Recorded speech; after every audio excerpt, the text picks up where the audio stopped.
کبھی آپ نے محسوس کیا ہے کہ جب دل ٹوٹ جائے اور دعائیں خاموش ہو جائیں تو ایسا لگتا ہے کہ جیسے زندگی ختم ہو چکی ہے۔ ایسے میں ہر انسان یہی دعا کرتا ہے کہ اے اللہ اب میں کیا کروں۔ ایسا ہی ایک لڑکے کے ساتھ ہوا کہ اس کے والد صاحب فوت ہو گئے، اور جب وہ فوت ہوئے تو وہ بالکل ٹوٹ کے رہ گیا۔ اس نے اپنا کام، اپنے دوست، اپنی عبادت سب کو چھوڑ دیا۔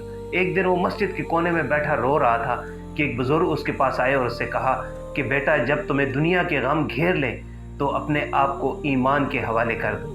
اس لڑکے نے کہا کہ ایمان میرا کیا کرے گا؟ اس بزرگ نے بڑے مسکرا کر کہا کہ جب یہ دنیا کے غم تمہیں گھیر لیں تو یہ تمہیں ایسا سکون عطا کرے گا جو دنیا کی کسی مرہم میں نہیں۔ یہ تمہیں سکھائے گا کہ دنیا کے غموں میں بھی اللہ کی رحمت چھپی ہوئی ہوتی ہے۔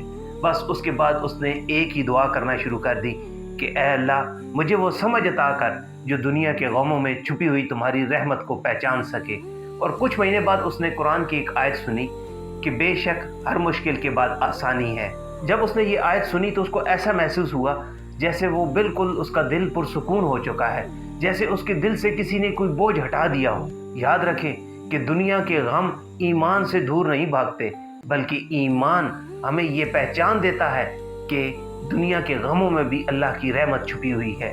اے اللہ جب ہم دنیا کے غموں میں ٹوٹ چکے ہوں تو ہمیں اپنے یقین کے ساتھ جوڑ دے اور ہمیں وہ سمجھ عطا کر جو ان غموں کے پیچھے تمہاری رحمت کو پہچان سکے۔ آمین۔